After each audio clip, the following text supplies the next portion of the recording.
Bom, então a questão aqui é o seguinte, olha, quando a gente fala de aplicação de hidráulica pneumática, a gente está falando de um processo de automação ou de mecanização. E a gente tem 4 maneiras da gente automatizar processos industriais, através da hidráulica, através da pneumática, através da mecânica e da eletroeletrônica, né? A eletroeletrônica por si só, ela é um pouco limitada em termos de automação, no sentido de atuar diretamente no processo produtivo. Porque lá no final da automação, sempre eu vou ter que ter um dispositivo mecânico, na maioria das vezes, não em todas, corrigindo o processo. Então, eu vou precisar, talvez, de um atuador hidráulico, um atuador pneumático, né, uma garra hidráulica e por aí vai. Lógico que existem situações onde que eu posso ter um componente elétrico, finalmente, né, uma solenoide, nem a solenoide porque vai acionar uma válvula, mas um motor elétrico, uma resistência elétrica para aquecimento, etc. Bom, gente, então, vantagens aí, né, de cada um, que a hidráulica a gente sabe que tem uma boa força, né, velocidade é baixa, mas tem uma ótima precisão. A pneumática tem força limitada, né, mas tem velocidade alta, precisão alta e alta capacidade de repetição. A mecânica é boa força, ótima velocidade, ótima precisão, mas tem limitação de controle, né? Você ter controle mecânico é mais complicado. Mas a automação mecânica foi muito utilizada no passado. A eletroeletrônica é muito utilizada para comando e controle dos outros automação, e ela atua diretamente quando eu tenho um motor elétrico, por exemplo, né? Fazendo algum tipo de acionamento final ou a própria resistência elétrica, no caso de máquinas de aquecimento. Então, gente, os elementos da automação são esses daí, ó, quando a gente pensa de tanto hidráulica quanto pneumática e até elétrica também. Eu vou ter, pensando o seguinte, olha, eu tenho elemento de sinal. O que é o elemento de sinal? É alguém que vai medir o meu processo, tá? Esse elemento de sinal, ele vai jogar um sinal para um controlador. Esse controlador, ele vai acionar um elemento de comando que vai acionar um elemento de trabalho. Então, como é que é essa história no final das contas? Por exemplo, eu tenho um sensor que vai medir a posição da máquina. Quando chegou o produto, eu tenho uma parte eletrônica que detecta, porque o sensor ele manda o sinal para uma parte eletrônica que detecta que chegou o produto. Essa parte eletrônica vai acionar, ou elétrica, vai acionar a válvula, que é o elemento de comando. E a válvula vai liberar o ar ou o óleo para o cilindro hidráulico ou pneumático que vai movimentar o produto. Então, a sequência, a cadeia de comando é essa daí, ó, tá? No sistema de automação hidráulica e pneumática. A gente vai precisar de energia para acionar o meu elemento final, tanto o elemento de comando quanto o elemento de controle. Por exemplo, eu vou precisar de ar comprimido, que é uma fonte de energia para suprir o meu atuador final. Eu vou precisar de uma fonte de energia também para alimentar o meu elemento de processamento de sinal e o meu elemento de detecção de sinal, que pode ser eletrônico, pode ser pneumático, pode ser outro, qualquer, tá bom? Bom, quais são os tipos de elementos de trabalho, né, que estão atuando diretamente corrigindo o processo? São esses daí. Nós temos motores elétricos, nós temos também, deixa eu admitir alguém aqui, ok. Nós temos motores elétricos, né? Então eu tenho os motores de corrente alternada e de corrente contínua, motor de passo, servomotor, e eu tenho os componentes hidráulicos e pneumáticos, né? Os atuadores, motor hidráulico, atuador pneumático e por aí afora. Isso aqui a gente já estudou bem, né? Uma coisa que a gente pode comentar um pouco a respeito é a diferença entre servomotor e motor de passo. Os dois tipos de motores são utilizados quando você precisa de precisão de movimento. Exemplo, máquina CNC. Eu já dei manutenção em máquina CNC que tem motor de passo e também tem servomotor. Inclusive, eu fiz uma pós-graduação em automação e controle industrial. A minha monografia foi justamente a substituição, um retrofit de máquina CNC de pequeno porte utilizando motor de passo. E a diferença basicamente é o seguinte: o servomotor, antes de mais nada, ele é um motor elétrico. Então, vamos desenhar assim, ó. Eu tenho aqui o motor elétrico, está aqui o eixo do motor.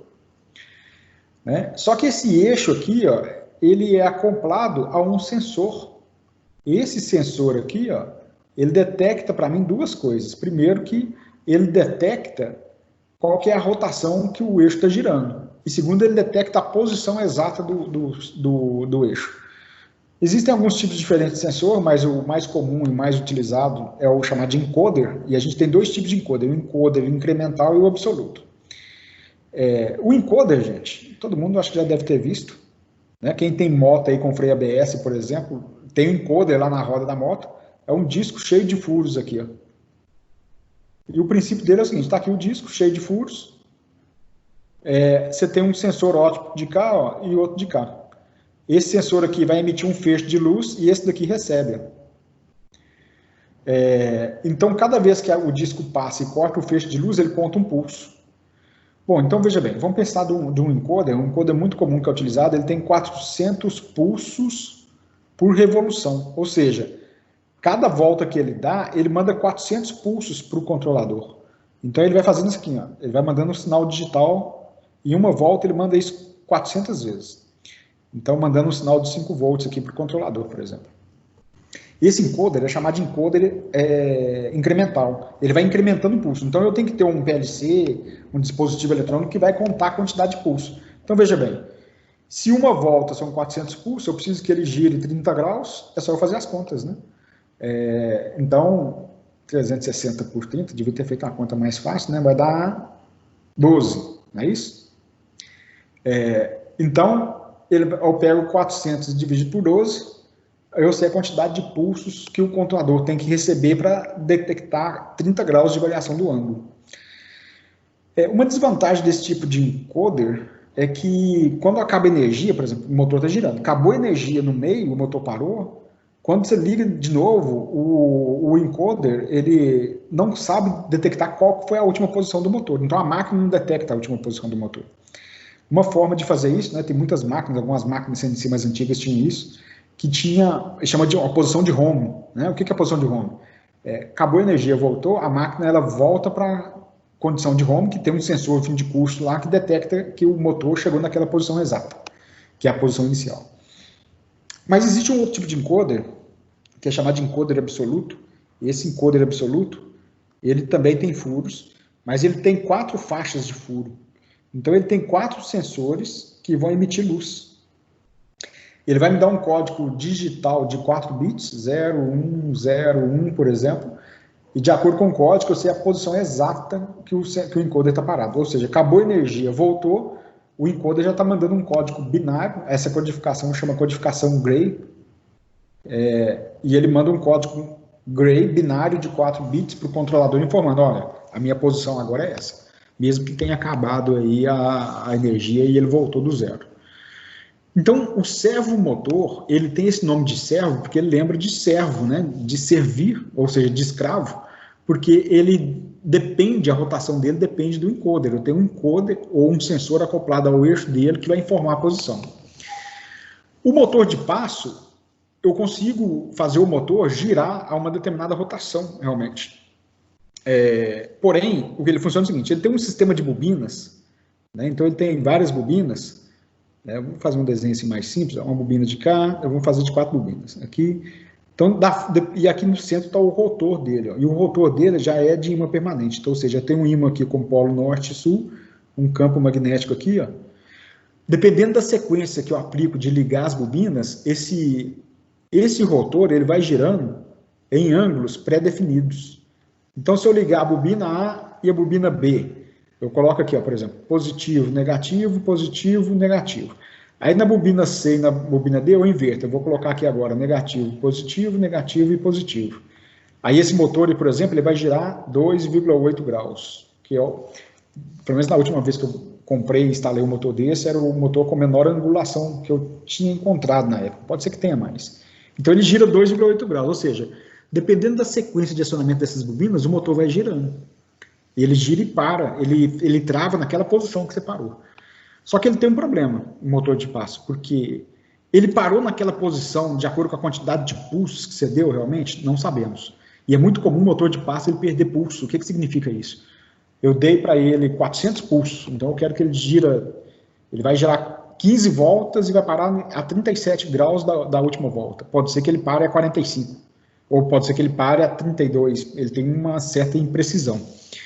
E depende da frequência dos pulsos também. Por exemplo, eu lembro uma vez, já tem um tempinho, eu com os amigos, a gente projetou uma máquina para uma empresa em Pará de Minas, que era uma máquina de corte automatizada, e era uma máquina, inclusive, que usava sistemas pneumáticos e motor de passo para puxar o material. E a gente encontrava um problema porque a produtividade da máquina era baixa. Se eu aumentasse a rotação do motor, ele perdia muito pulso. Então, tinha que cortar, por exemplo, 2 metros de material. Em vez dele cortar 2, a hora ele cortava 2,2, a hora ele cortava 1,8, então ele sempre dava erro de medida porque o motor de passo perdia pulso, aí a gente teve que substituir por um motor de servomotor. Bom, gente, então, como a gente já viu bastante sistema hidráulico, né, o cilindro hidráulico, motor hidráulico e atuadores pneumáticos, aqui dá um overview aí dos motores, tá? E motor de corrente alternada e de corrente contínua, na verdade, aqui eu tenho 2 motores de corrente alternada, esse daqui é o motor monofásico, e esse daqui é o motor trifásico, tá? Vocês devem ter estudado isso daí em disciplinas passadas, então não vou aprofundar nisso não. Bom, atuador de simplização, a gente já estudou, tá aí a simbologia dele, vou até pular essa parte aqui. O atuador de dupla ação, tanto hidráulico quanto pneumático, a gente já estudou, vamos pular essa parte também, tá? Então, esses daí são os elementos de trabalho. Agora, quem são os elementos de comando? Elemento de comando, eu posso ter algumas possibilidades que são, por exemplo, válvula, que a gente já estudou. Então, eu posso ter uma válvula pneumática, uma válvula direcional pneumática. Tá? Aqui eu tenho uma válvula solenoide de um lado e do lado. É a mesma válvula, só que agora, ao invés de ser pilotada, ela é acionamento por solenoide. Aqui eu tenho uma válvula hidráulica também.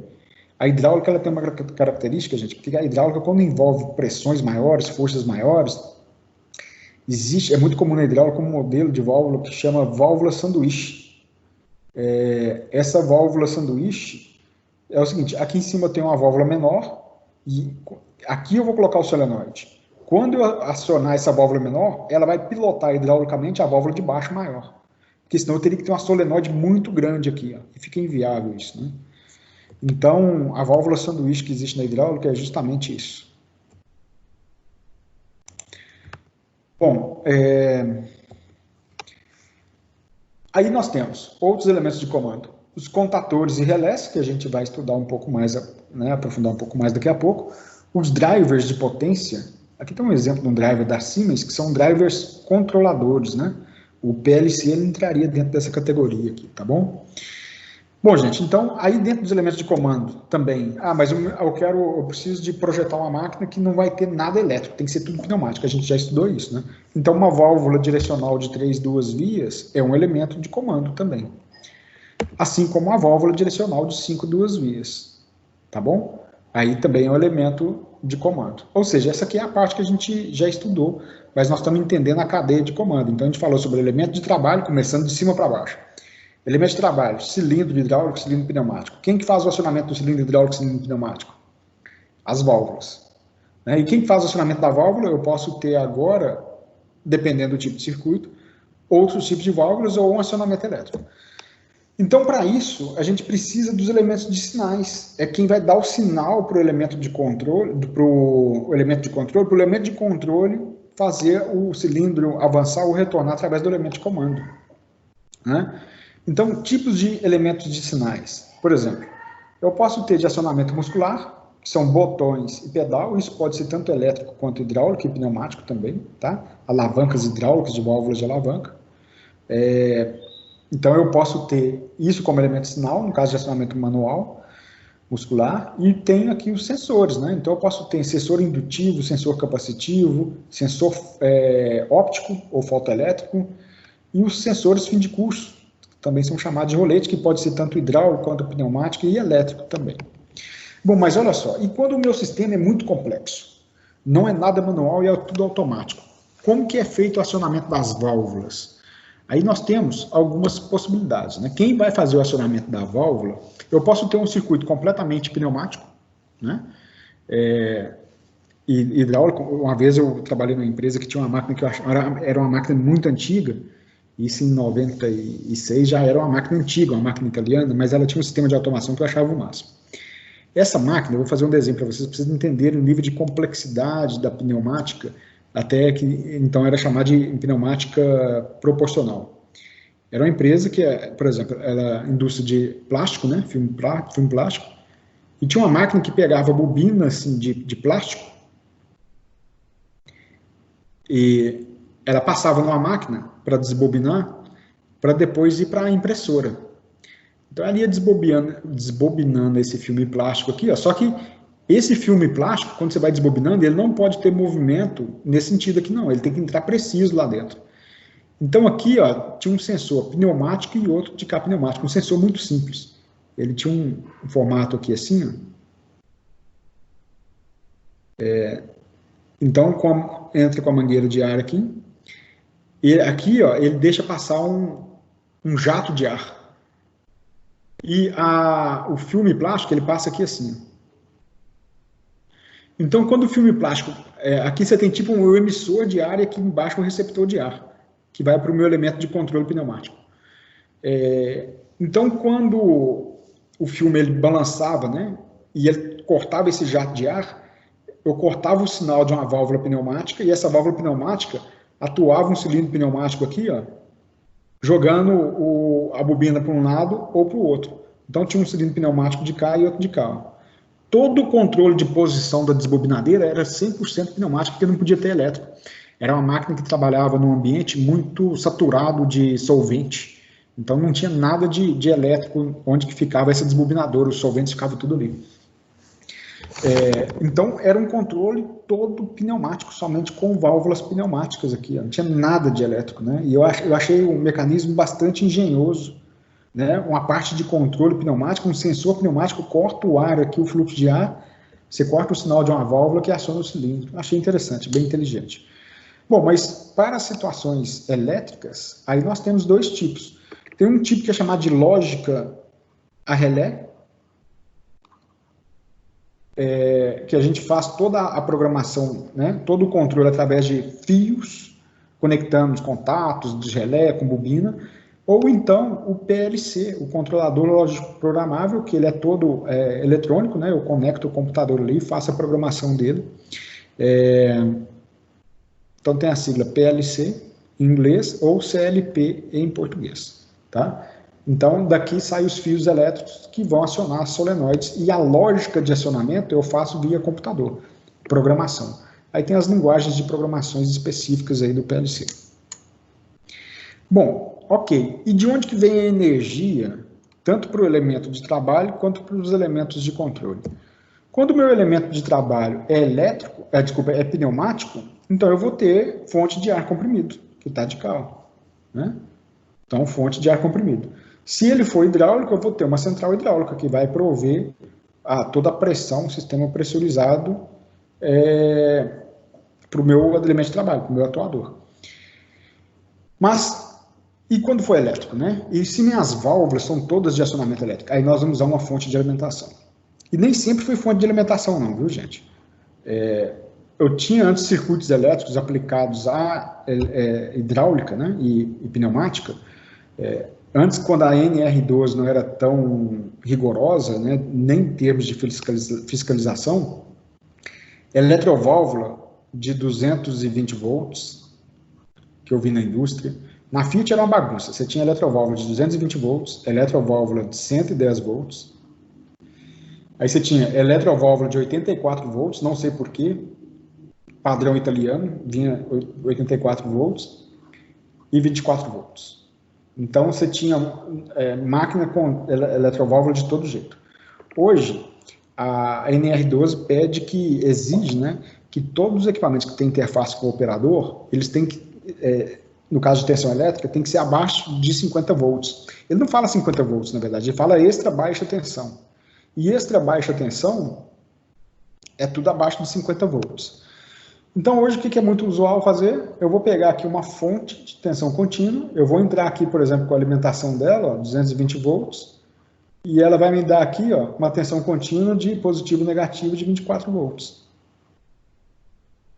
Tá? Fica mais seguro para o mecânico, para o operador, todo mundo vai ter contato com a tensão elétrica ali, é baixa tensão, não tem perigo de morte. Bom, gente, então nós vamos dar um foco na parte elétrica, né? Só para a gente recordar aí, ó, quando a gente analisa um circuito elétrico, o que seria um circuito elétrico? O circuito elétrico é um caminho fechado por onde circula a corrente elétrica, é a melhor definição que tem. Vocês devem ter estudado isso lá no passado, eletrotécnica.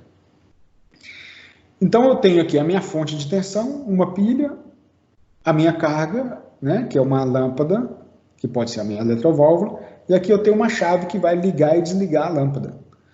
Aí aqui, ó, só para a gente tem que tomar cuidado para não misturar com o conceito da hidráulica pneumática.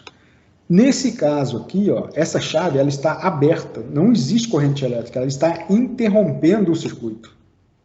Então, quando eu falo que a chave está aberta, ela significa que ela está cortando a corrente elétrica. Na hidráulica pneumática, quando eu falo que a válvula está aberta, significa que ela está permitindo a passagem do fluxo, né? Tanto hidráulico quanto pneumático. Aqui na elétrica, o raciocínio é contrário, né? Então, quando eu fechar essa chave aqui, ó, vai surgir aqui a corrente elétrica. O que é corrente elétrica? A corrente elétrica é o movimento dos elétrons, são os elétrons movimentando, né? Esses elétrons vão encontrar aqui na lâmpada, né, uma determinada resistência elétrica. O que é resistência elétrica? É a oposição que qualquer material oferece à passagem da corrente elétrica. E essa fonte ela tem uma tensão elétrica, E, que também pode ser apresentada por V, ou também DDP. Não é? Então, por exemplo, eu tenho aqui uma fonte de 12 volts. O que é a tensão? A tensão é a força que está empurrando os elétrons, ok? Gente, então, nós temos 3 grandezas: corrente elétrica, tensão elétrica e resistência elétrica. Que é importante a gente ter esse conceito aqui para os nossos circuitos. Então, veja bem, já vamos desfazer um mito aqui, ó. Não existe voltagem. Essa palavra é errada. Todo engenheiro tem que saber disso. Isso não é da elétrica não, viu, gente? Da mesma forma que não existe metragem. O engenheiro que escrever metragem está errado. Tem que mandar matar. Né? Metragem não existe. Você tem área, comprimento, né? Então, qual que é a metragem do imóvel, né? Qual que é a metragem da mangueira? Não existe a palavra metragem. Então, da mesma forma que não existe voltagem, existe tensão elétrica, então voltagem está errado. E o pior de tudo, não existe amperagem. Amperagem é um termo errado, erradíssimo. Inclusive perante a metrologia. A amperagem está errado. Ok? Gente, mas só vou dar uma dica para vocês. Não sai brigando com todo soldador, não. Deixa quieto. Vocês vão estressar à toa. Se ele falar amperagem, você deixa ele falar amperagem. Tá? Não gasta corrigir essa turma, não. Já ficou, para eles, amperagem, ponto final. Não adianta discutir, não. Bom, então é o seguinte. Qual que é a relação entre tensão, corrente e resistência? Lei de Ohm, vocês já estudaram, já fizeram cálculo, né? Então não precisa da gente aprofundar nisso. Eu só trago esse conceito aqui porque eu quero reforçar um conceito, que é o seguinte. A corrente elétrica é tensão sobre resistência, né? Então, se eu pegar 24 volts dividido por 8 ohms, nós vamos ter uma corrente elétrica de 3 amperes. E se a resistência elétrica tender a zero? Ó, então, eu vou ter o seguinte, ó, corrente elétrica vai ser igual tensão, né? Vou colocar aqui, ó, V, dividido por R, só que o R tende a zero. Vocês lembram disso daqui? Ó? Qual que é o resultado disso aqui? Vocês lembram? O limite de tensão sobre R quando o R tende a zero. O I tende a infinito. É lógico que não vai ser infinito, mas ele tende a infinito. Ou seja, gente, o que é isso daqui? Isso daqui ó, é um curto-circuito. Então, o conceito de curto-circuito é justamente isso daí. Ó. Opa! É quando eu faço essa resistência aqui atingir um valor baixíssimo. Ou seja, se eu, por um acaso, conectar esse fio aqui ó, com esse daqui, ó, é um curto-circuito. Tá? Então, cuidado na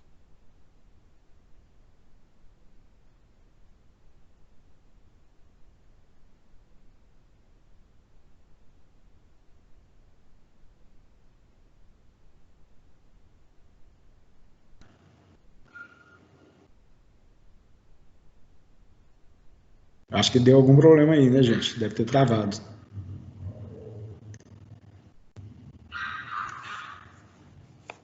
Vocês estão me ouvindo aí, gente? Agora eu tô. Apareceu uma mensagem aqui para mim que tinha travado aqui, realmente. Bom, então vamos avançar, né? Isso aí, a gente estava falando.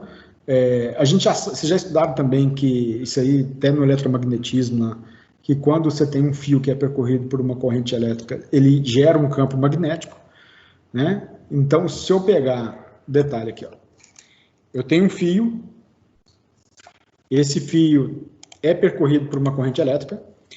Então, se eu pego o fio e dou uma volta no fio, ó, isso daqui é chamado de espira. O que é espira? É uma volta em torno de um fio, é uma espira. Eu fiz isso daqui, por exemplo, ó, com fio, é uma espira, tá bom? Agora, se eu pegar um fio e der várias voltas, aí nós vamos ter uma bobina.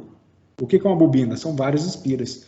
Para que eu faço isso? Porque quando você faz várias espiras, o campo magnético de uma espira soma com a outra. Então eu vou aumentar a intensidade do campo magnético. A intensidade do campo magnético é diretamente proporcional ao número de espiras. Quanto mais voltas eu der, mais forte é o campo. Então veja bem, se eu preciso de arrastar, criar um eletroímã muito forte, é só eu colocar muitas voltas ali. Quanto maior a corrente elétrica, maior a força de atração também, tá? Então, gente, imagina o seguinte. Imagina que o núcleo desse eletroímã aqui, ó, ele está conectado aqui, por exemplo, ó, ele está conectado a uma válvula. Então, por exemplo, quando eu aplicar, né, tem uma chave aqui, quando eu fechar essa chave, ó, vai surgir uma corrente elétrica aqui, essa corrente elétrica vai criar aqui um campo magnético, né, atraindo o núcleo para cá. Ó. Quando ele atrai o núcleo, aqui dentro da válvula, ele vai deslocar um carretel da válvula para cá e faz o acionamento da válvula, aí eu posso vir aqui e acionar o meu cilindro hidráulico ou pneumático.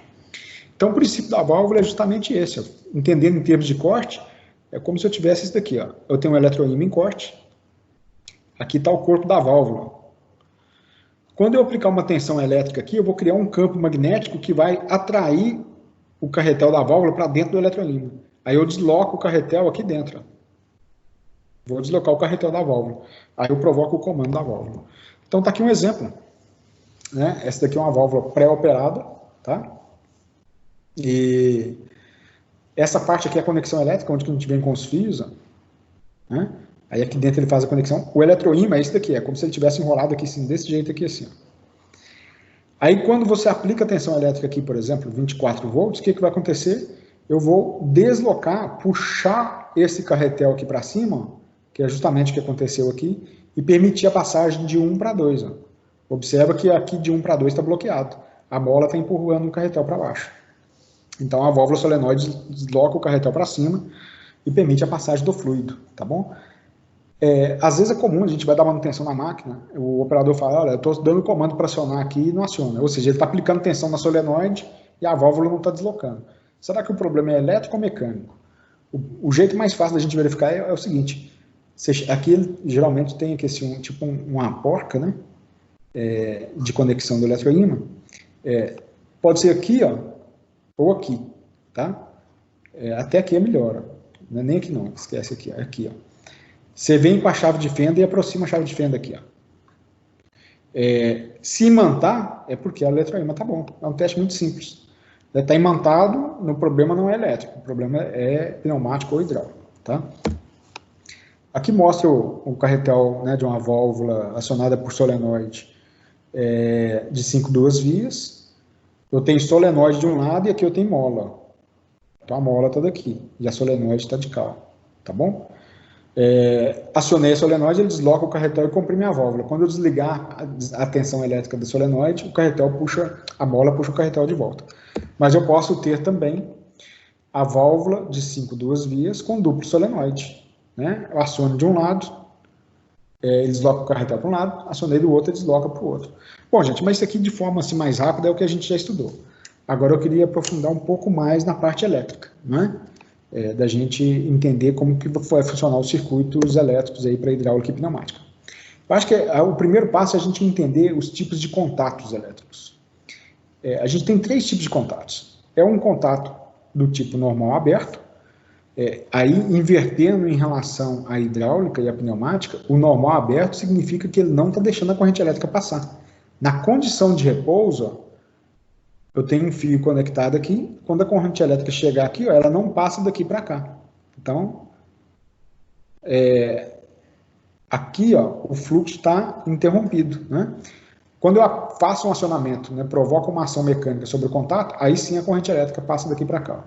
Ou seja, o que significa normal aberto na elétrica? É o inverso da hidráulica e pneumática. Na condição de repouso, a corrente elétrica está sendo bloqueada. Está aqui o símbolo. Por convenção, por norma, o contato elétrico do tipo normal aberto, ele tem os números 3 e 4. O normal fechado é 1 e 2. Ó. Isso é normalizado. Tá?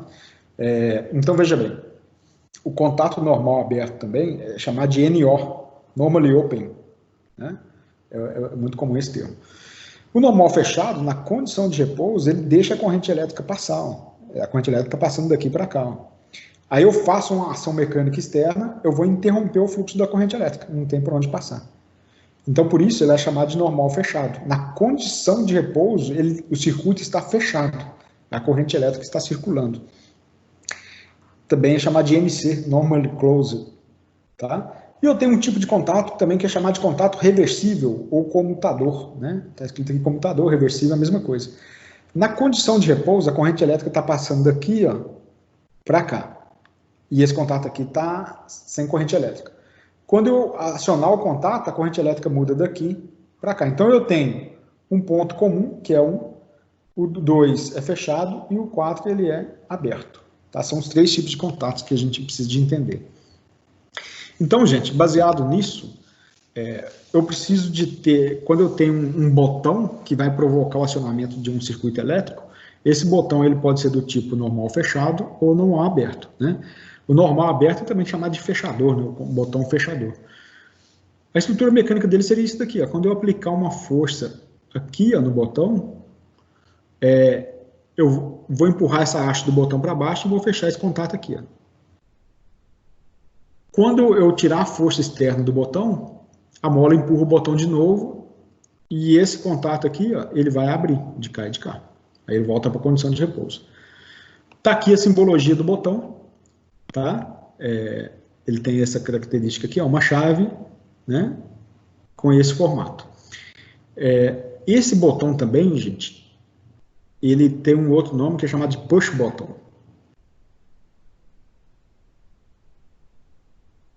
Ok? Push button.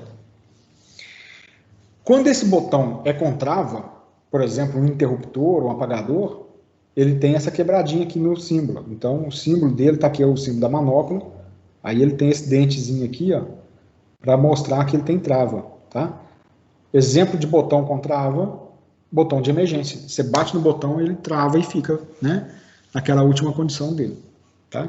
Só que o botão de emergência ele é do tipo, né, que já que eu falei, do tipo normal fechado, tá bom? O normal fechado porque quando eu acionar o botão, ele tem que cortar o circuito elétrico. Então, quando eu aplicar uma força aqui, vou empurrar essa haste para baixo e vou abrir esse contato aqui e vou abrir de cá. Aí eu vou interromper a passagem da corrente elétrica. E está aqui o símbolo do botão do tipo normal fechado. Tá? O símbolo do botão normal fechado com trava seria algo assim. Deixa eu ver se dá para desenhar assim. Né? Desenhar com esse negócio aqui às vezes fica complicado. Ok? É comum também a gente ter um tipo de botão, deixa eu ver se dá para fazer um desenho, não sei se já viram, que ele é do tipo chave, assim, né?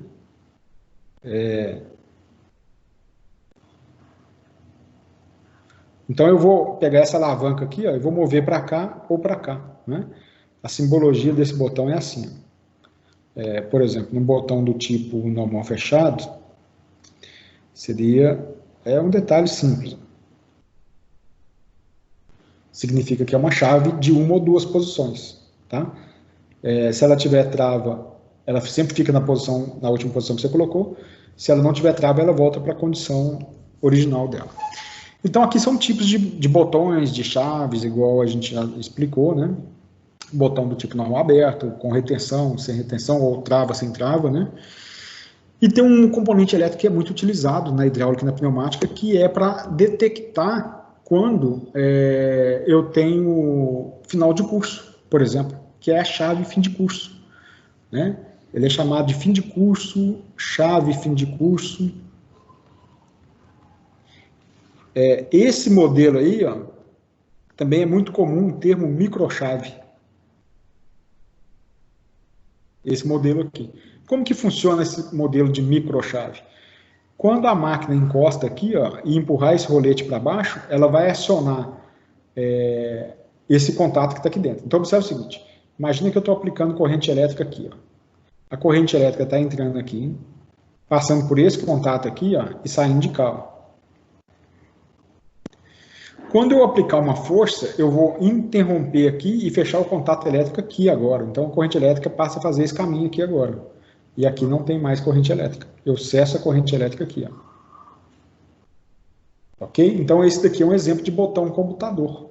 Tá? É chave comutadora, contato comutador. Pode ser do tipo... Oi? No garagem que usa esse computador também, cabe atrás daquele bujão mesmo sem enfiar a chave, tem um botão de computador lá atrás. Você faz acionamento, você solta a chave e continua ligado, deixa o carro, o circuito elétrico do carro ligado. Como é que é? Repete, por favor. Exemplo onde usa esse botão computador é em carro também. Ali vai atrás daquele bujãozinho onde a gente enfia a chave. E quando você faz o acionamento do sistema elétrico do carro, você liga o carro, você solta a chave e ele mantém o circuito elétrico ligado. Perfeito. É isso aí, é isso aí. É exatamente isso. O de chave para poder girar, né? Bom exemplo. Que é um botão computador. Os botões comutadores, gente, chave comutadora, a gente pode ter chave de uma posição, 2 posições, 18 posições, tá? Mas no nosso caso aqui, para acionamento hidráulico e pneumático, nós vamos falar de 1 e 2 posições somente, tá bom? Bom, olha só. Então, vamos analisar o seguinte. Como que ficaria todos esses componentes elétricos em um circuito elétrico? A ligação, né, só para título de curiosidade, eu já demonstrei isso na aula passada. Aqui ó, eu tenho o meu 24 volts. De onde que vem esse 24 volts? Ele está vindo de uma fonte de tensão contínua. E o símbolo da fonte de tensão contínua é isso daqui. Ó. Então aqui eu tenho 24 volts e daqui eu tenho 0 volts, que é o negativo. Esse tipo de comando aqui, olha, né, a gente já estudou também, já mostrei para vocês. A lâmpada só acende quando eu tiver a chave A e a chave B acionada ao mesmo tempo. Se eu acionar somente a chave A, não vai acontecer nada. Acionei aqui, ó, a corrente elétrica, ela chega aqui, passa por a chave A, chega aqui, está bloqueado. Aí eu acionei essa chave, a corrente passa aqui e acende a lâmpada. Então isso é chamado de função END, né? Ou função E. Traduzindo aqui, ó, e a gente já viu que tem até a mesma função daquela válvula que a gente já viu lá na pneumática, função E, tá bom? Bom, e da mesma forma também tem a função OU, agora aqui é o contrário. Ó. Se eu fechar essa chave, a corrente elétrica passa aqui e vai ligar essa lâmpada. Se eu fechar essa chave, a corrente elétrica vai passar por aqui e também ligar a lâmpada. Então aqui eu tenho a função OU, né? Função OU. Que é exatamente a mesma coisa da válvula OU, tá bom? Bom, bacana, a gente começou a estudar o circuito elétrico. Importante agora a gente estudar um componente muito importante que é chamado de relé. Né? Relé tem muito lugar, como o Paulo citou aí, por exemplo, até no próprio carro tem um monte de relézinho lá. Né? O que é o relé, gente? O relé, ele tem aqui uma bobina, aqui nessa foto dá para perceber, e quando eu aplico uma tensão elétrica na bobina, ele vai, o que essa bobina faz? Ela cria um campo magnético aqui, ó. Então ela cria um campo magnético, e esse campo magnético vai atrair essa peça aqui nessa posição, para esse movimento. Atraindo essa peça, o que ela vai fazer? Ela vai acionar esse contato elétrico e esse daqui, ó. Então, quando eu aplicar uma tensão elétrica, por exemplo, imagina que é um relé de 12 volts. Apliquei 12 volts no relé, ele energiza aqui, ó. Aí ele cria um campo magnético e essa peça aqui, ó, ele vai atrair para cá, ó. Ele vai atrair essa peça. Quando ele atrair essa peça, o que ele faz? Ele vai abrir esse contato elétrico aqui e fechar de cal. Ou seja, antes o contato número 1 estava conectado com 2, agora ele passa a ser conectado com 4. Então ele virou o contato, ok? Então isso é um relé. De forma geral, qual que é a simbologia de um relé? O relé a gente sempre vai desenhar por um retângulo aqui, ó. Então aqui eu tenho a conexão A1 e A2 do relé. E o relé a gente vai numerar por K. Então eu posso ter, por exemplo, identificar, né, K1, K2, K3 e vai assim por diante, tá bom? Então tá aí a simbologia do relé. A simbologia, de acordo com a norma antiga, era assim, ó. Então é provável que vocês devam encontrar alguma coisa nesse sentido ainda. Então isso aqui é a simbologia antiga da norma. E os relés não chamavam K, eles eram C. Então você tinha C1, C2, C3, tá bom? Gente, eu só não sei o porquê do K, né? Não sei, eu tenho especulações. Os maiores fabricantes de equipamentos elétricos hoje são da Alemanha. Siemens, Klöckner Miller, Telemecanique, Schneider Electric. Então, eu acho que o K vem do alemão, acho que é Kontaktor, alguma coisa assim, né? Que é contator. Por isso que vem de K, mas, bom, não sei, tá? É só uma especulação realmente. Então, gente, o relé é isso daí, ó, né? E para que eu uso um relé? Imagina o seguinte, olha, usando a mesma analogia da hidráulica. Imagina que aqui, ó, eu tenho um motor elétrico. Esse motor elétrico aqui tem uma corrente de 10 amperes. Eu preciso de acionar esse motor elétrico através de um botão. Então, se eu pegar um botão aqui, ó, e colocar o botão direto no motor elétrico, esse botão não vai aguentar 10 amperes. E rapidinho ele está estragando, está queimando, está dando mau contato, etc. Então, o que eu faço? Eu ponho o botão para acionar o relé e o relé para acionar o motor, porque o relé tem maior capacidade de corrente, ok? É lógico que para correntes baixas eu vou usar relé, para correntes maiores eu vou usar um outro tipo de relé que daqui a pouquinho a gente vai falar. Exemplo do carro, por exemplo, né? Eu sei de carros mais antigos que a chave do farol, o farol era acendido direto na chave ali que fica no volante. Só que o farol tem corrente alta, acho que 20 e tantos amperes. E essa corrente alta, passando na chave, acabava danificando a chave. Eu estou querendo lembrar qual carro que era. E o pessoal pegava o sinal da chave e levava no eletricista para ele colocar um relé, para o relé dar conta da corrente do farol, né? E, consequentemente, não danificar a chave que fica no volante. Tem muito eletricista de auto e de mecânico de auto que relé é cebolinha, né? Na verdade, o pessoal chama cebolinha para tudo. Você leva o carro no mecânico, ele não sabe qual que é o defeito, e fala, a cebolinha está estragada. Então, a cebolinha pode ser o relé, pode ser a chave, pode ser pressostato, pode ser um monte de coisa. Bom, gente, e quando eu preciso de acionar cargas de corrente muito maior do que 10 amperes, um relézinho desse daí não vai dar certo, ele não vai dar conta, né? Aí existe um outro tipo de relé que é chamado de contator, né? O que é um contator? É um relé gigante, é um relé maior com maior capacidade de corrente, então ele tem uma bobina grande, né? Tá aqui a bobina, essa bobina aciona, quando você aplicar a tensão elétrica nas bobinas, A1 e A2, por exemplo, eu vou chegar aqui, ó, e aplicar aqui a tensão elétrica. Aí eu vou aplicar uma corrente elétrica nessa bobina, ela vai puxar o núcleo todinho aqui, ó, para baixo. Desloca toda essa peça aqui para baixo. Aí eu faço esse contato aqui, colar com isso.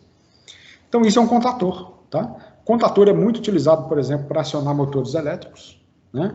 Ele é uma interface entre o botão e o motor elétrico. Então você tem contatores, por exemplo, para capacidade de 2.000 amperes, fácil, tá? Nunca instalei um de 2.000, mas eu lembro que já instalei um de 630 amperes, que é uma corrente alta, e vai por aí afora. Então, o contator é um elemento eletromecânico que serve para poder interromper a passagem da corrente elétrica, né? Aqui tem uma vista explodida de um contator. Esse contator aqui, ele é uma linha antiga da Siemens que já saiu de fabricação há muitos anos. Eu fico doido, não sei porque eu guardo essa nomenclatura aí, mas é a linha 3TF da Siemens. Ela deve ter saído de linha ali em 96, 95 por aí, mas ficou na minha memória, não sei porquê. A gente tem uma capacidade grande de guardar coisas inúteis, né? Mas tá aí. Bom, aqui tem os contatos. Ó. Esse tipo de contator, a grande vantagem dele foi o seguinte, ele era modularizado. Então, o contato é uma peça de desgaste. Com o tempo, ela vai desgastar. Ela está abrindo e fechando e corrente elétrica circulando. Ao invés de você jogar o contator todo fora, o que você faz? Você trocava só os contatos. Bom, os fabricantes de contatores descobriram que é melhor obrigar todo mundo a jogar o contator todo fora. Então, eles pararam de modularizar os contatos. O contator estragou o contato, o que eles fazem? Eles jogam fora. Os chineses, como não são bobos nada, né? Eles começaram a observar os fabricantes alemães e quando eles mudavam a linha, eles iam lá e copiavam a linha antiga. Então, por exemplo, antes da 3TF, a Siemens tinha a linha 3TB. Hoje, acho que é a série Sirius que está no mercado. Então, o que os chineses faziam? Você comprava um contator chinês da linha muito compatível com a linha 3TF da Siemens e com os contatos ainda intercambiáveis. Você podia trocar só o contato. Né? Aí que veio o termo, né, de contator Xingling, né? Equipamento Xingling, todo equipamento elétrico chinês de baixa qualidade. Mas hoje você tem fabricantes chineses aí de altíssima qualidade, tá? JNG, vários equipamentos elétricos aí de ótima qualidade no mercado. Bom, gente, então tá aqui, ó, só para ilustrar o funcionamento de um contator. Aqui eu tenho uma rede elétrica trifásica, tá aqui o motor elétrico, né? Quando eu acionar esse botãozinho aqui, ó, eu tenho uma chave, virei esse botão, eu vou aplicar uma corrente elétrica aqui nessa bobina, essa bobina vai criar um campo magnético aqui, ó, e vai atrair esse núcleo. Quando ele atrair o núcleo, ele vai fechar esse contato, esse e esse daqui. Esses 3 contatos são contatos que aguentam correntes altas, são chamados de contatos principais. Esses 2 contatinhos menores aqui são contatos somente para a lógica de comando, então eles são chamados de contatos auxiliares, que é justamente para a corrente baixa, tá bom? Bom, eu posso estar acionando aqui um motor elétrico com a corrente de 1000 amperes no motor, e essa corrente que vai passar aqui, ó, é de 0,2 amperes, corrente baixinha, que está passando por aqui, ó. Tá? A NR12 não permite mais esse tipo de acionamento. Aqui, ó, o botão é onde tem interface com o operador, não é? Observa que aqui eu estou aplicando uma tensão de 127 volts. A NR12 não permite mais. Tem que ser extra baixa tensão. Então, aqui tem que ter circuito de até no máximo 50 volts, e é muito utilizado agora 12 volts. Então, aqui no meio do caminho, você põe uma fonte. O que essa fonte vai fazer? Ela vai converter corrente alternada em corrente contínua. E vai sair aqui 12 volts ou 24 volts, que é o mais usual, tá? Então, por exemplo, essa fonte me dá 24 volts, aí sim o operador, se o operador acidentalmente encostar no fio do botão, o choque que ele vai tomar ali ele não vai nem sentir, né? Não é suficiente nem para causar qualquer tipo de dano para o operador. Ô, Marco Túlio. Oi. Eu posso usar o contator auxiliar no lugar do relé? O contator auxiliar no lugar do relé? Pode. Inclusive é muito utilizado esse recurso, sabe, Lucas? Porque às vezes eu posso comprar um contator que não tem contato principal, ele tem só contato auxiliar, porque às vezes a minha lógica que eu estou montando, eu preciso de mais contatos. Então, por exemplo, deixa eu projetar aqui a próxima foto. Tá aqui, ó. Aqui eu tenho um contator, a foto de um contator.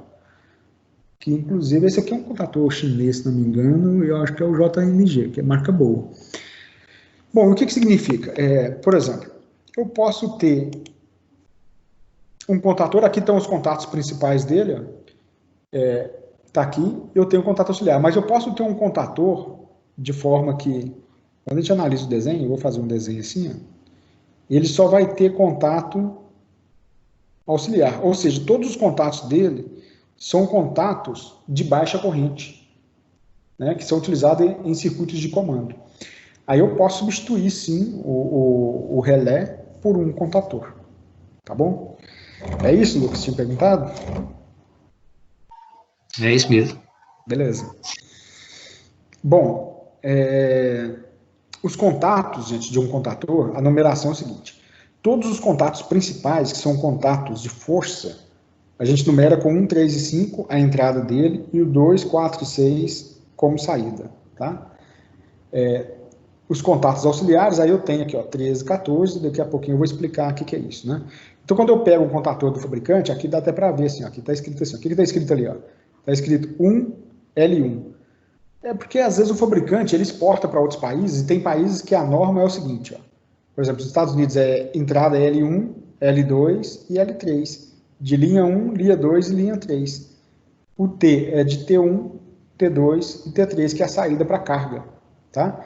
E aqui no Brasil, né, a gente usa 1, 3 e 5, 2, 4 e 6. Aqui no Brasil a gente segue a norma IEC, que é a Comissão Internacional de Eletricidade, que a maior parte dos países no mundo seguem essa norma de padronização elétrica. Agora, os contatos auxiliares, observa que ele tem dois números, o 13 e o 14. O que significa o 13 e o 14? Eu vou usar esse desenho aqui, esse desenho está muito confuso. Esse aqui para explicar. Observe o seguinte, imagine um contator que tem 1, 2, 3, 4 contatos auxiliares. Esse contato aqui, ó, é o número 1. Esse contato aqui é o número 2.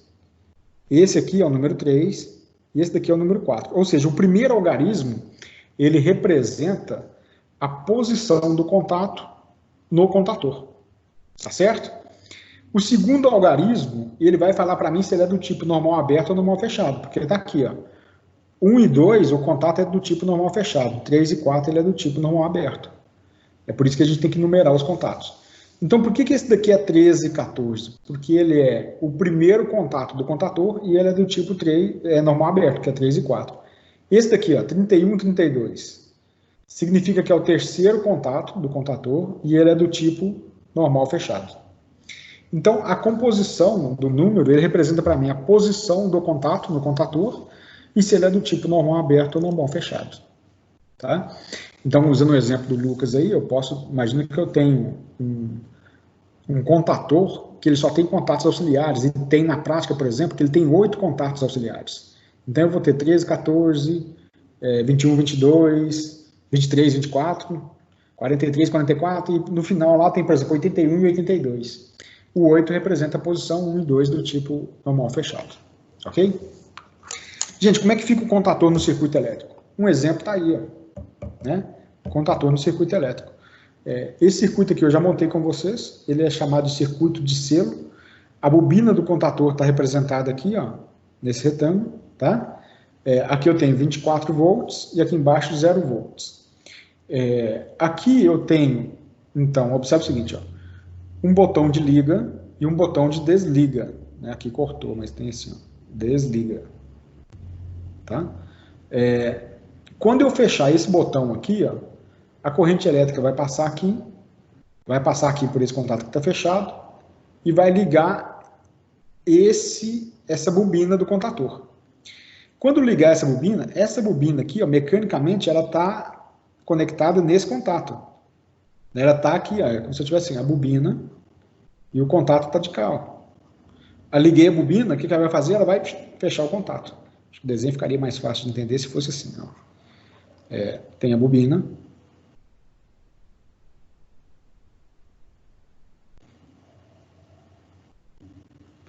Quando eu acionar essa bobina aqui, ela vai criar um campo magnético, vai puxar essa haste e esse contato vai fechar aqui. Ok? Então, veja bem. Quando eu fechei esse botão, a corrente elétrica passa na bobina do contator, vai energizar a bobina, ela vai fechar esse contato aqui. Ó. Quando fecha esse contato, e você já sabe nada da elétrica, que no circuito sério, no circuito paralelo, a corrente elétrica ela vai dividir, né? Então eu vou ter parte da corrente elétrica entrando aqui pelo botão desliga e parte entrando por aqui, ó, passando por aqui. Quando eu tirar o dedo do botão aqui, ó, abrir essa chave, o que vai acontecer? Eu vou interromper essa corrente elétrica. Mas não tem problema, porque a corrente elétrica já está passando por aqui agora. Quando eu quiser desligar o circuito, o que eu faço? Eu vou apertar o botão desligar. Eu vou abrir aqui, interrompe a corrente elétrica. Quando eu interromper a corrente elétrica no circuito, eu desligo o contator, a mola empurra a bobina do contator para a posição original, o núcleo dele, aí ele abre esse contato aqui e corta toda a corrente elétrica no circuito. O circuito voltou na condição de repouso. Esse circuito aqui, esse botão é chamado de contato de selo. Ele aparece aqui, ó, e nesse circuito ele está aqui, ó, contato de selo. Também é chamado de contato de retenção.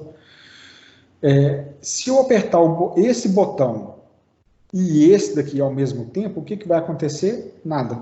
Não acontece nada porque eu estou abrindo o circuito aqui, ó. Ok? Por isso que ele é chamado de desliga dominante. Agora, nesse circuito, se eu apertar esse botão e esse daqui ao mesmo tempo, ó, eu vou abrir aqui, mas quando eu fechar aqui, a corrente elétrica passa aqui, ó, e liga o contator. Então, mesmo se eu apertar os dois ao mesmo tempo, eu estou falando que esse daqui é liga dominante. Porque apertei os dois ao mesmo tempo, ele vai ligar. Né? Quando eu tirar o dedo do botão, aí ele mantém selado aqui, ó. Ok?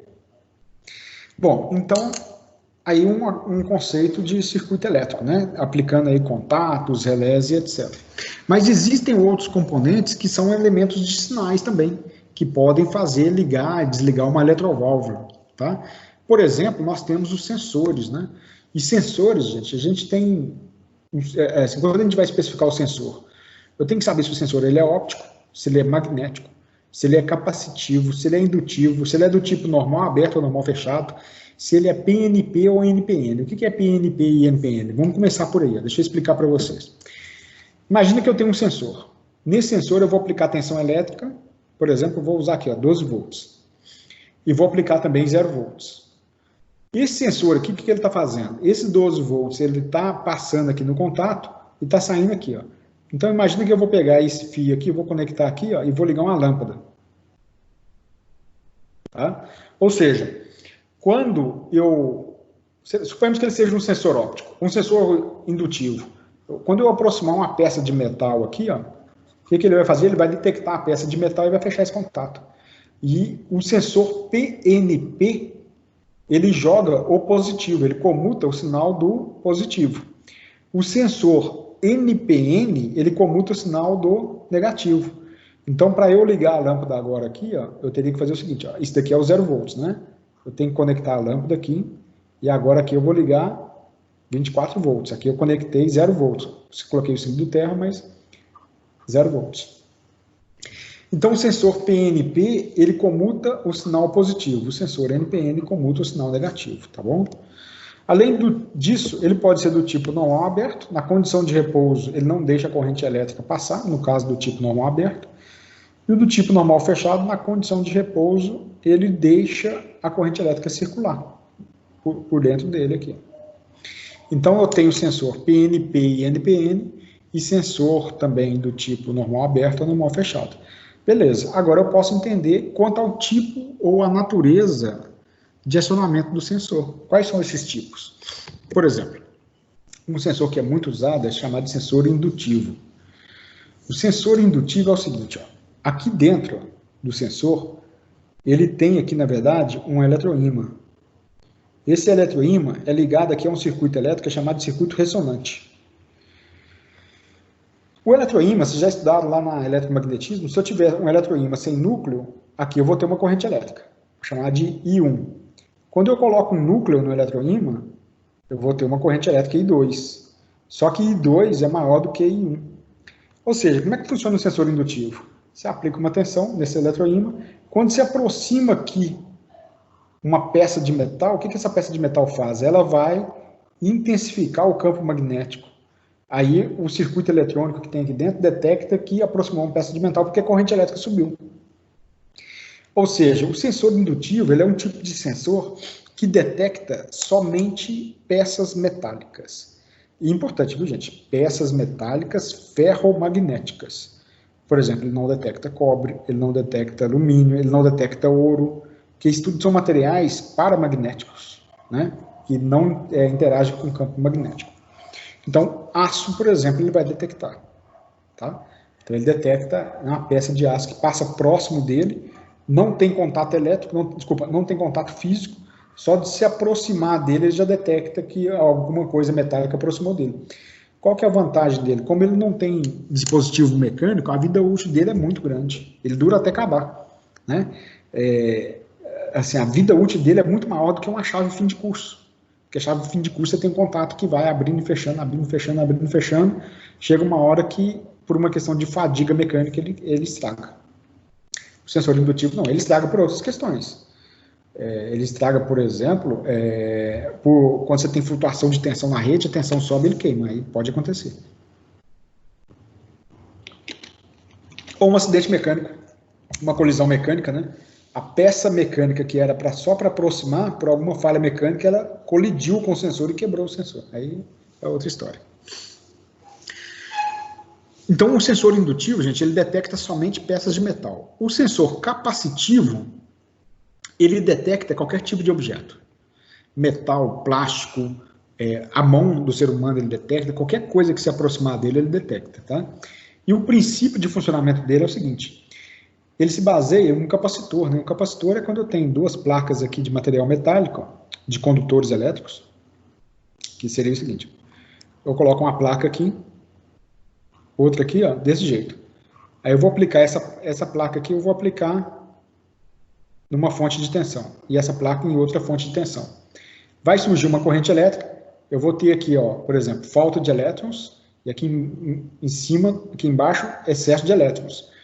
Mesmo quando eu interromper a corrente elétrica aqui, ó, essa carga ela fica acumulada, tá? Devido ao efeito do campo elétrico. Bom, em que isso é útil? Em várias situações no nosso cotidiano. Por exemplo, quando qualquer tipo de antena, ela é, na verdade, um capacitor. Antena parabólica, antena de rádio, antena daquelas de comum de TV. Né? Você tem uma placa, a antena, por si só, é uma placa. Né? E o solo é outra placa, que é o terra. Então, ali você tem ondas eletromagnéticas de alta frequência que geram pequenas tensões. Quando ela reflete na placa, ela carrega a placa. Então, aqui dentro, eu tenho duas placas de capacitor, expostas desse jeito aqui. E o capacitor é o seguinte: a capacitância, que é a capacidade do capacitor de armazenar cargas elétricas, depende tanto da distância das duas placas, quanto do tipo de material que você põe aqui dentro, do isolante elétrico que você põe aqui. Se você pôr um isolante muito bom, você aumenta a capacitância.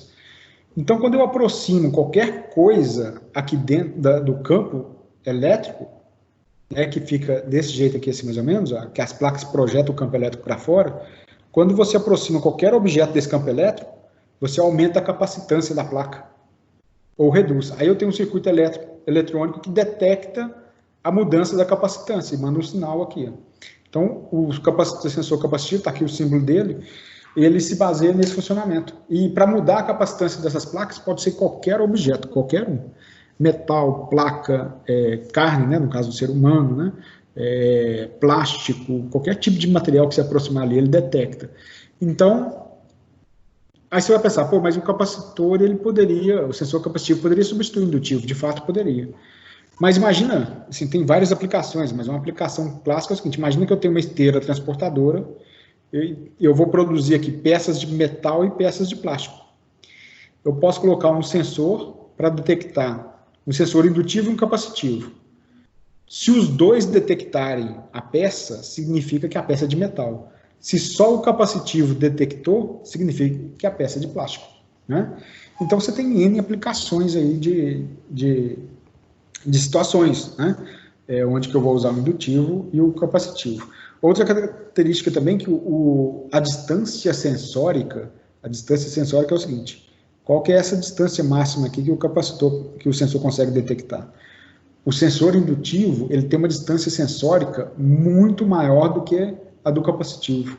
Então, com isso, ele é mais aplicado também em situações que requerem maior distância de detecção, tá bom? Existem também os sensores magnéticos, né? Esses sensores magnéticos, eles têm um nome técnico aí, assim, que é muito utilizado, que é chamado de head switch.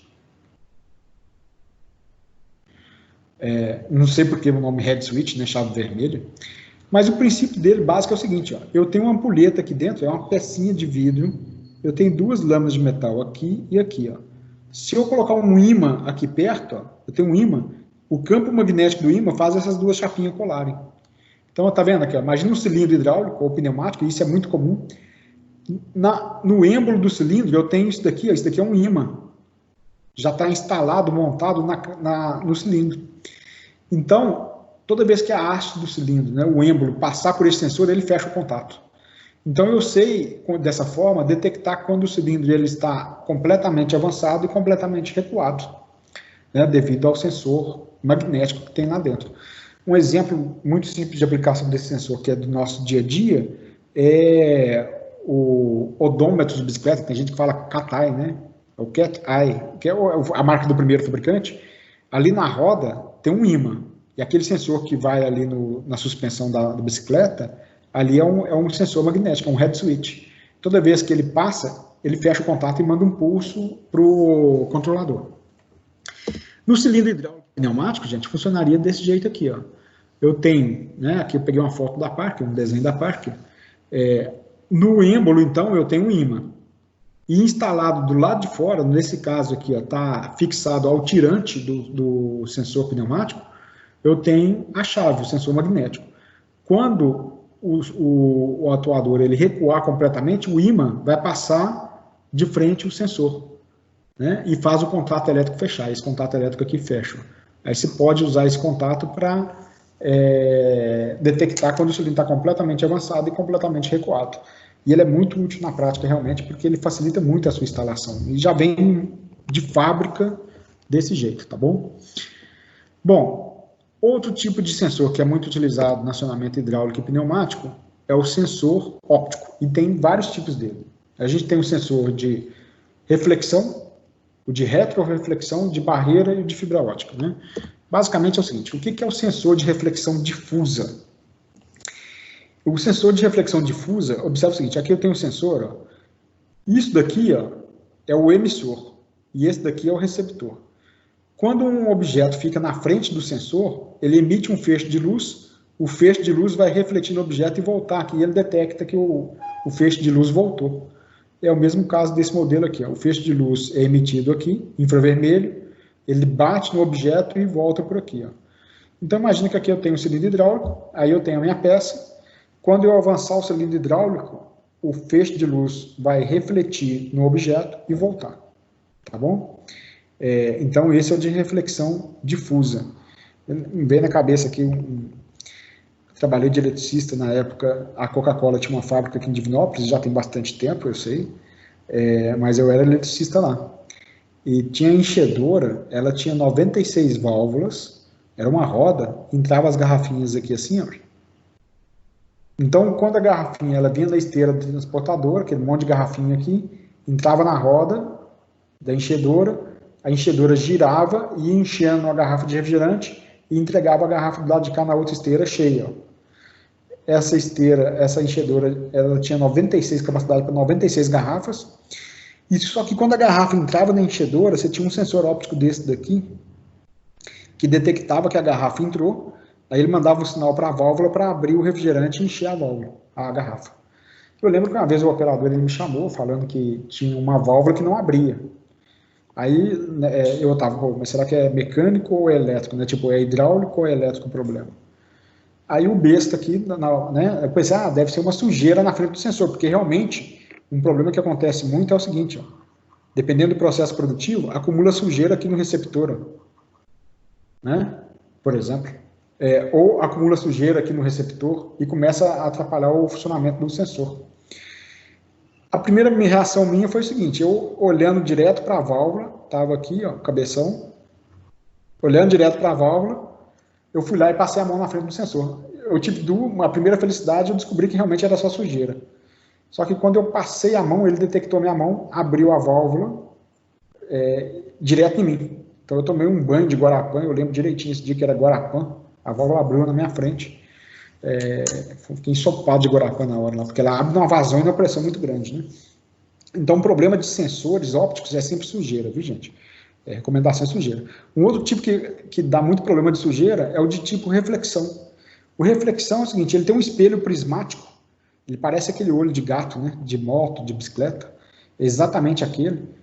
Aí você tem um emissor receptor, ele sempre está emitindo um feixe de luz aqui, ó, e recebendo de volta. Quando eu aciono o meu cilindro hidráulico, pneumático, a peça, o meu objeto ou a máquina, ela corta o feixe de luz, tá? Aí o sensor aqui detecta que foi cortado o feixe de luz. O problema que dá é sujeira nesse espelho e às vezes alguém esbarra no espelho e muda a posição dele, por exemplo, você, né, inclinou para cima, aí ele emite um feixe de luz aqui, aí ele reflete para o outro lado. Né? Então, sempre dava o problema de você ter que ir lá e ajustar esse tipo do espelho desse tipo de sensor. Aí o outro tipo de sensor é o de barreira de luz. né? Você tem aqui um emissor e do lado de cá o receptor. A peça corta o feixe de luz e o sensor detecta. Então, acionei o cilindro hidráulico, ele vai cortar o feixe de luz aqui, né? E eu sei que o cilindro parou na posição correta. Um exemplo do nosso cotidiano, o caixa do supermercado, aquela esteira ali do caixa, você tem um sensor óptico de um lado e de outro, tanto que a operadora do caixa, para fazer a esteira parar de girar, ela põe um objeto ali na frente do sensor, né? Uma caixinha, alguma coisa ali para parar a esteira. Gente, todos esses sensores, eles podem ter uma construção mais miniaturizada, né? Então, aqui mostra, é o sensor do tipo fibra ótica. É um sensor bem pequeno. Aí ele pode ser de reflexão, reflexão difusa, e vai por aí afora. Comparando os dois tamanhos, olha o tamanho de um sensor óptico convencional, da Festo, e um sensor de fibra ótica, né? Ele é bem mais compacto, mais miudinho, né? E ali a gente coloca dentro né, de espaços mais apertados. Bom, gente, então sobre elementos de sinais, era isso que eu queria mostrar para vocês, né? Elementos de sinais. A gente viu sensores, botões, etc. Aí a gente viu sensor indutivo, capacitivo, sensor óptico. Agora, esse sensor, o que ele faz? Ele vai acionar, por exemplo, um contator elétrico. Então eu posso ter aqui, ó, por exemplo, eu posso ter um sensor óptico. Aqui eu vou aplicar 24 volts. Ó. Esse sensor óptico vai acionar, por exemplo, uma válvula solenoide, né? E aqui eu tenho 0 volts. O símbolo da válvula solenoide é esse daqui. Ó. Então, toda vez que um objeto passar na frente do sensor óptico, ele vai detectar e ele vai liberar 24 volts para a solenoide e faz o cilindro hidráulico, o pneumático avançar ou retornar, tá bom?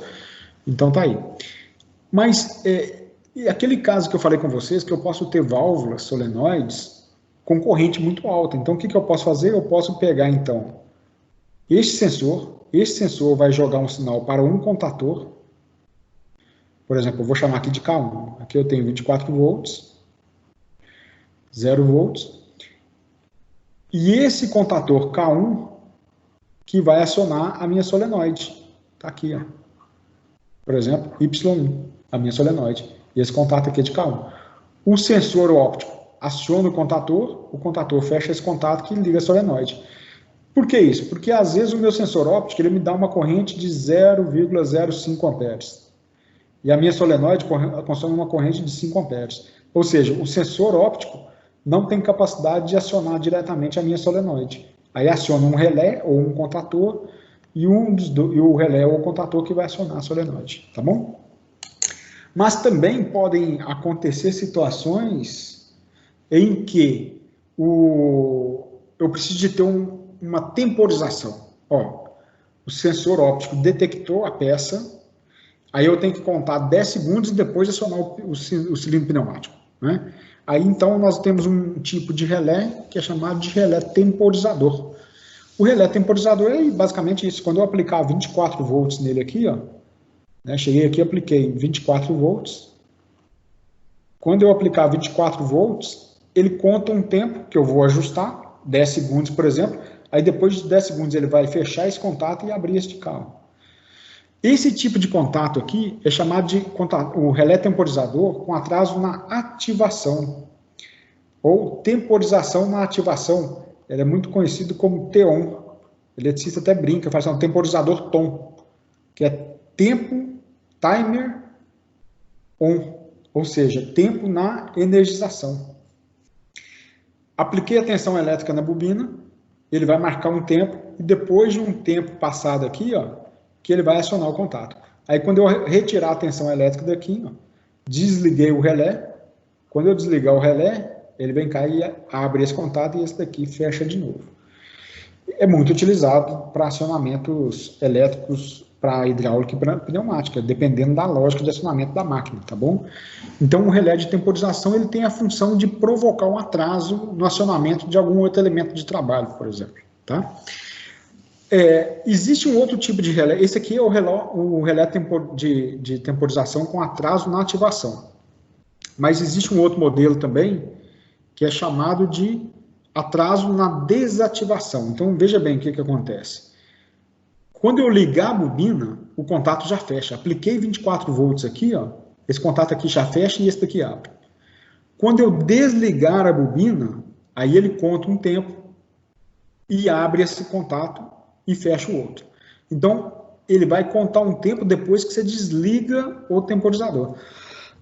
Ele também é chamado de TOFF, ou TOFF, né? Que é o Timer Off, ou temporização na desenergização. Tá?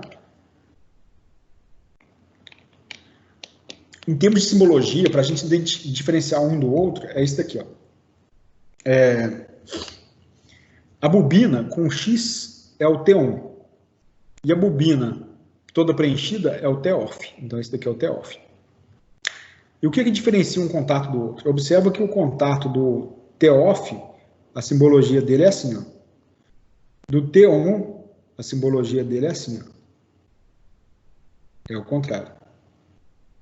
Essa curvatura aqui é para fora no T-off, e no T-on ela é para dentro. Tá? Então, aqui, esse contato só fecha depois de um tempo. Esse daqui é o contrário. Quando eu ligo o temporizador, ele já fecha e ele só abre depois de um tempo. Tá? É o retardo na desenergização.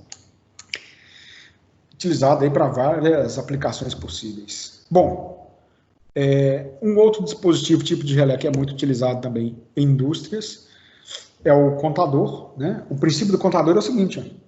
Imagina que eu tenho aqui uma esteira transportadora. Eu tenho minhas peças sendo produzidas aqui, ó. Né? E eu preciso de contar quantas peças estão passando na esteira.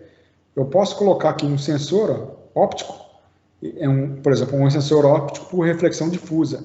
Ele vai emitir um feixe de luz, recebe o feixe de luz de volta. Esse sensor óptico vai jogar um sinal elétrico para o contador.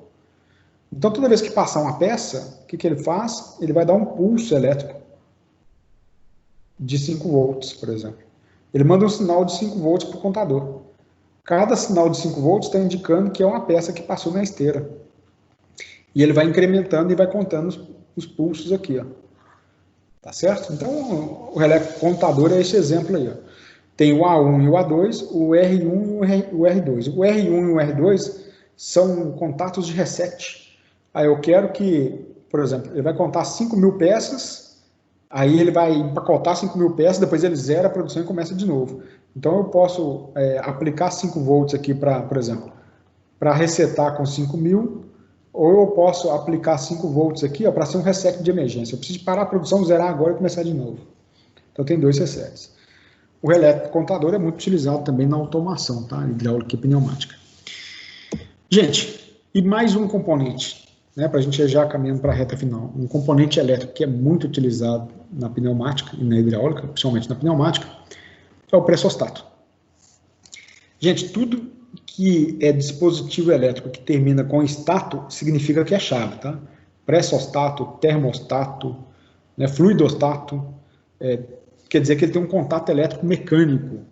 Tá? Como é que funciona o pressostato? O pressostato é o seguinte, eu vou fazer pela simbologia aqui. Ó. Ele tem uma mola, que eu vou ajustar a pressão nessa mola, por exemplo. Eu vou ajustar a pressão nessa mola para 10 bar de pressão. Quando a pressão atingir aqui, ó, quando a pressão aqui atingir 10 bar, esse contato elétrico aqui vai abrir aqui, ó, e vai fechar de cá. Então eu mudo um contato elétrico. Sempre que a pressão do meu sistema vencer a pressão que eu ajustei na mola. Então, basicamente é isso. Eu vou conectar isso daqui. Então, imagina o seguinte, ó. Exemplo, né? Muito do cotidiano nosso. Eu conecto essa linha aqui, ó, num reservatório de ar.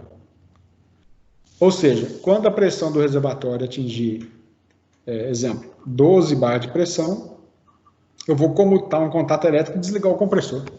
Então, o compressor com reservatório, né? Ele vai medir a pressão dentro de um reservatório e desligar o compressor. Gente, como que é o ajuste do pressostato? Não tem complicação o ajuste, dependendo do modelo, né? Ele tem um sistema de porca e contra-porca. Eu vou afrouxar a contra-porca e vou dando carga na mola. O ideal aqui é o seguinte, você vai conectar alguma coisa no contato elétrico do pressostato, pode ser um multímetro na escala de resistência elétrica dele, tá bom? eu aplico pressão, um manômetro, que vai me indicar a pressão da rede. Então, eu quero desligar o sistema quando tiver 12 bar de pressão. Então, eu vou medindo a pressão e ajustando a pressão na mola até o contato elétrico fechar. Aí eu sei que ele está ajustado para aquela pressão de 12 bar, por exemplo. Tá? Então, veja bem, gente. Ajuste de pressostato a gente tem que fazer com instrumentos. Eu estou medindo pressão e estou medindo alguma coisa aqui de grandeza elétrica.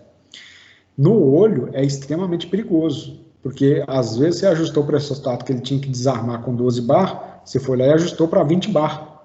E esse 8 bar a mais de pressão pode danificar o reservatório, o cilindro hidráulico ou pneumático pode acionar com 8 bar e estragar alguma coisa lá na frente, tá? Da máquina. Então, sempre que for ajustar pressostato, primeiro segue o manual do fabricante.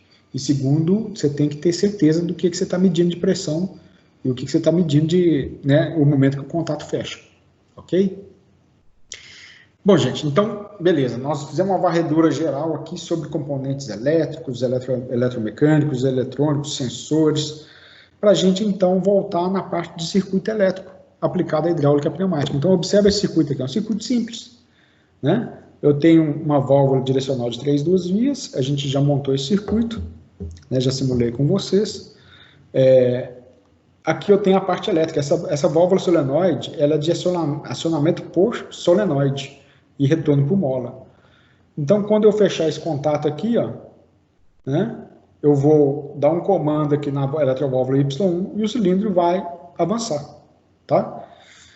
Ó, avançando um pouco mais, essa função aqui a gente já conhece. Se eu pressionar o botão S1, o cilindro avança.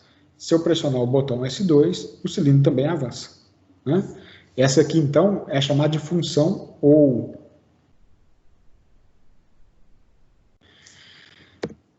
Tem a função E, né? Então, que a gente já viu também da válvula E.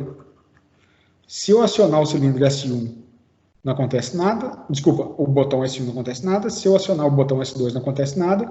Se eu acionar os dois ao mesmo tempo, o cilindro avança. Ok? Então, antes, só para a gente... Daqui a pouco a gente vai simular algumas questões. Eu quero começar a partir daqui, porque aqueles outros já simulei para vocês. Agora, o que eu tenho? Eu tenho uma válvula direcional de 5 duas vias, o cilindro de duplação, a válvula é duplo piloto. Se eu pressionar o botão S1, o cilindro avança. Se eu pressionar o botão S2, o cilindro retorna.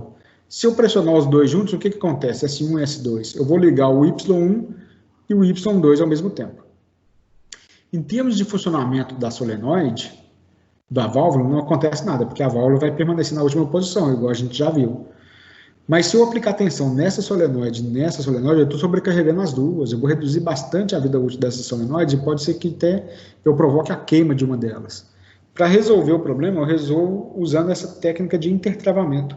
Eu vou pegar um contato fechado de S2 e coloco aqui, e um contato fechado de S1 e conecto aqui. Quando eu apertar esse botão aqui e acionar S1, ao mesmo tempo que ele fecha esse contato, ele abre aqui, ó.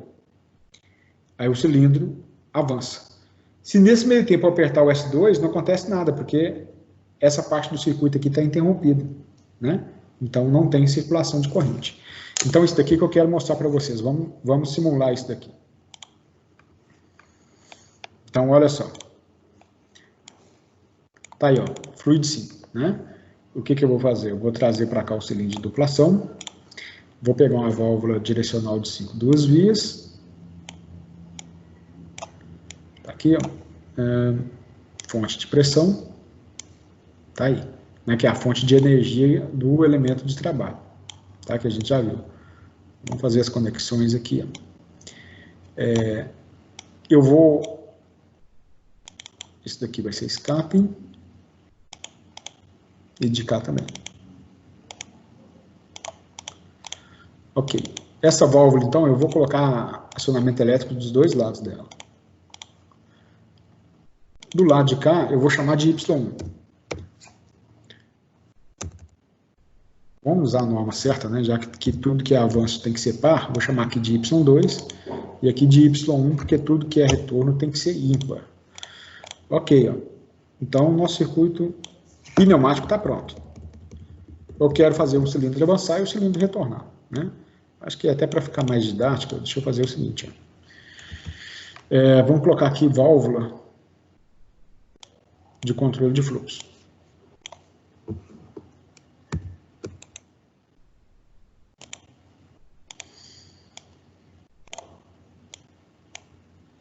Ficar bem didático mesmo.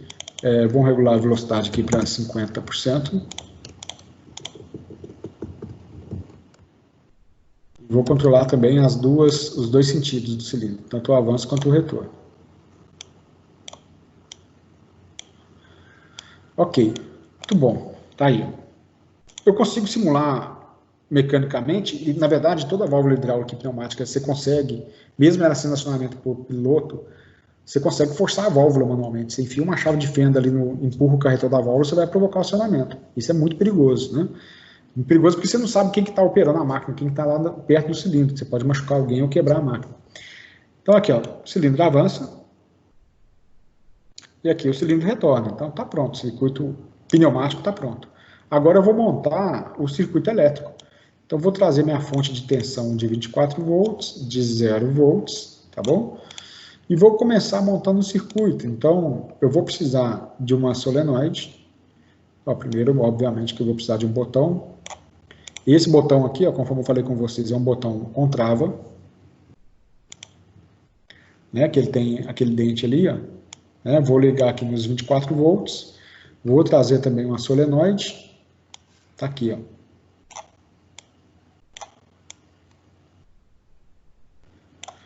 Ok, gente, então vamos lá, vamos ligar aqui o circuito.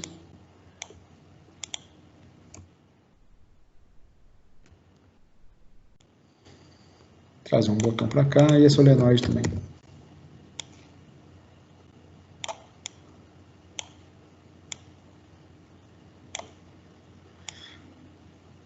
Ok, eu vou chamar esse camarada aqui de S1, que vai fazer o avanço, eu vou chamar de S2, e o retorno de S1. Ok? Agora eu vou vincular a solenoide aqui com a solenoide de cá na válvula. Então, dou 2 cliques aqui e vou chamar isso aqui de Y2, que vai fazer o avanço. E esse daqui vai ser o Y1, que vai fazer o retorno. Ok. Bom, então vamos simular agora. O circuito elétrico está pronto, 24 volts, os dois botões, as duas solenoides, 0 volts. Quando eu apertar S2, o cilindro avança. Chegou no final do curso dele. Se eu desligar, o que acontece? Nada. Porque essa válvula permanece na última posição. Aí eu tenho que apertar o S1 para o cilindro retornar. Aí, ok, agora eu posso dar o comando para ele avançar de novo. Isso que acontece, então, se eu apertar, o cilindro está todo avançado, o Y2 está ligado, ó. Se eu ligar o S1 agora, eu vou ligar o Y1. O que acontece? Nada.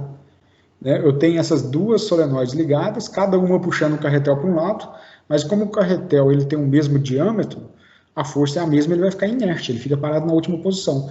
Mas, na prática, o que está acontecendo aqui? Eu estou sobrecarregando as duas solenoides. Eu quero arrumar uma forma de fazer com que isso não aconteça, né? Então, como que a gente resolve esse problema? A gente usa um recurso na elétrica que é chamado de intertravamento. O intertravamento é o seguinte, eu vou pegar um contato fechado aqui, ó. Deixa eu desconectar aqui e aqui, ó. Eu vou colocar um contato fechado aqui e vou conectar de cá. E vou colocar esse contato fechado de cá, ó, do outro lado também.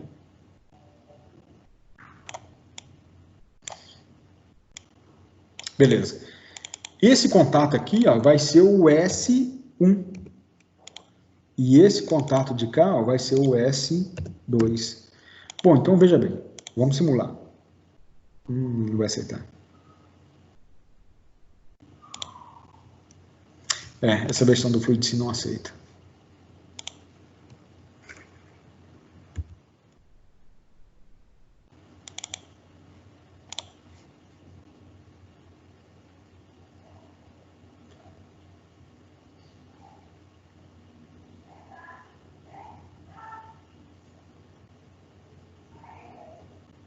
Deixa eu ver se tem algum outro contato aqui que eu possa utilizar.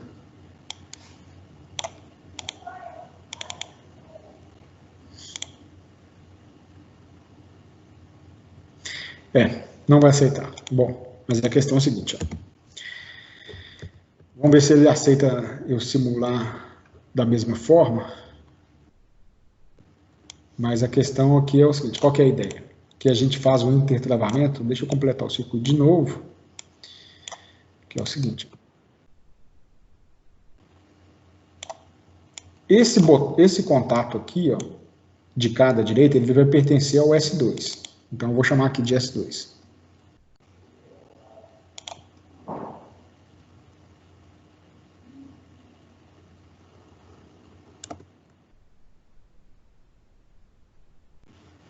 Não sei que eu faço o seguinte, vamos ver se ele vai aceitar, olha, que eu vou fazer o seguinte, eu vou repetir o botão. Eu vou colocar aqui o botão fechado e vou repetir a nomenclatura dele, vamos ver se ele vai aceitar. Vai ser o seguinte.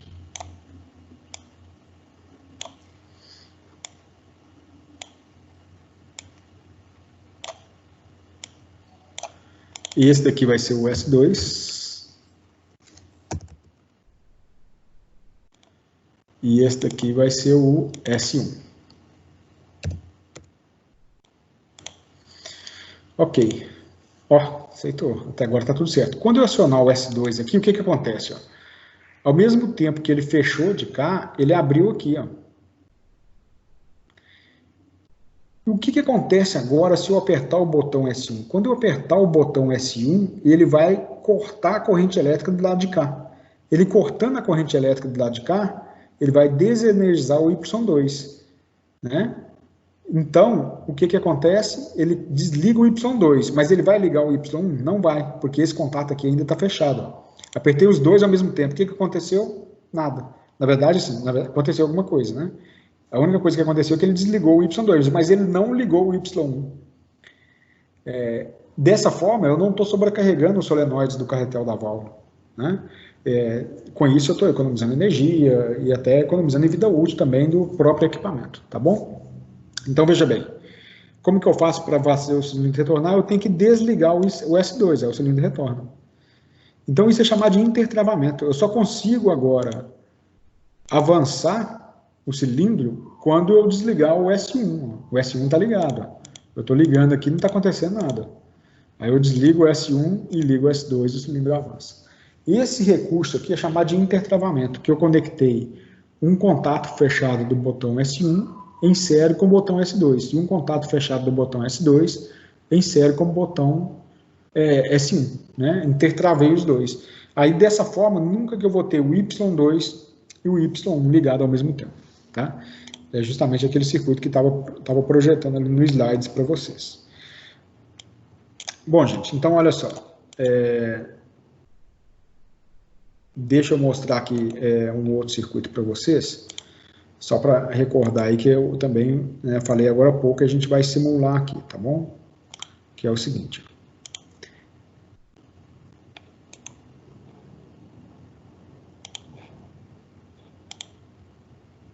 Esse daqui. Vamos lá. Vou mudar o circuito todo agora, inclusive o pneumático, tá? Vou colocar um cilindro de simplização, que é mais fácil de simular com ele.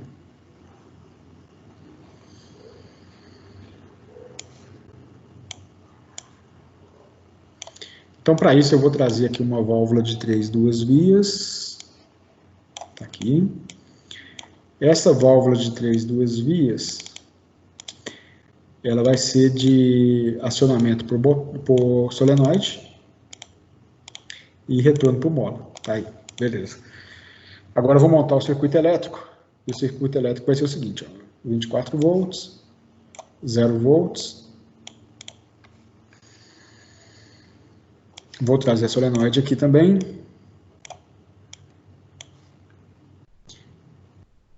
Eu vou trazer um botão, que é chamado de botão pulsador, né? Eu até falei para vocês que ele tem o nome de push button, né? Aquele outro que eu estava usando antes era um botão de retenção. E vamos simular o circuito desse jeito aqui, ó, do jeito que está aqui, tá? É só vincular aqui, esse daqui vai ser o Y1. E aqui também o Y1. Bom, Quando eu acionar esse botão S1, o cilindro vai avançar, né? E quando eu desligar o S1, o cilindro volta. O cilindro está avançando. Se eu tirar o dedo do botão S1, aqui eu estou segurando com o mouse, o cilindro retorna. Se eu der só um pulso no S1, o que acontece? O cilindro começa a avançar, quando eu tirar o dedo do botão, o cilindro retorna imediatamente. Porque a mola da válvula empurra a mola de volta, o carretel de volta, quando eu desligar aqui a solenoide Y1. Então tá aí, ó. O cilindro volta imediatamente. Ah, mas eu quero só dar um pulso no botão S1 e o cilindro avança e fica avançado. Então, qual que é o recurso que nós vamos utilizar? Aí, para usar esse recurso, nós vamos fazer o seguinte, ó. Eu vou usar agora um outro componente que a gente estudou agora há pouco, que é o relé, né? Vou trazer esse Y1 para cá, tá bom? Vou trazer aqui agora um relé ou um contator, né? Trazendo aqui um relé, ó, 24 volts. Ok, está conectado lá. Vou conectar aqui o 0 volts também, o negativo do Y1. Vou trazer um contato para cá, ó. Conectar aqui. E a lógica aqui agora vai ser o seguinte, ó. O que acontece? Eu vou chamar esse contato aqui de K1, que é referente ao relé K1. E aqui também eu vou chamar de K1. Quando eu apertar o botão S1, vou fechar esse contato e vou ligar o Y1. Tá aqui, ó. Liguei o relé liga a solenoide. Para que serve isso? Serve em situações onde que a corrente da solenoide é muito alta e o botão não é suficiente de conduzir essa corrente elétrica. Então o botão aciona um relé, o relé tem uma capacidade de corrente maior e esse relé que vai acionar a bobina. Ok? Então, tá aí o circuito. Mas ainda continua com o mesmo problema. Eu dou um pulso, o cilindro retorna. Eu quero dar um pulso no botão e ele continuar ligado. Para isso, nós vamos usar um recurso que é o seguinte, ó. A gente vai colocar um contato, a gente já falou sobre isso, que é um chamado de contato de selo, ou contato de retenção, conectado aqui, ó.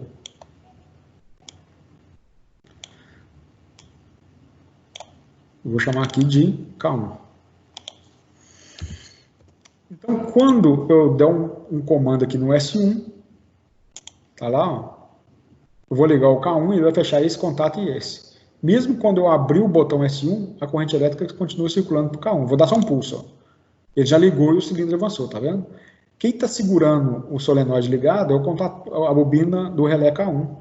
Porque ele está energizado, a corrente elétrica passa por aqui, ó, por esse contato e mantém a bobina energizada, reteve a bobina. Esse circuito tem um inconveniente que eu não coloquei um botão de desliga, né? Para desligar eu teria que cortar a energia do circuito. Então, para resolver esse problema, eu vou trazer aqui um botão de desliga, um botão normal fechado, ó, conectado ali, ó.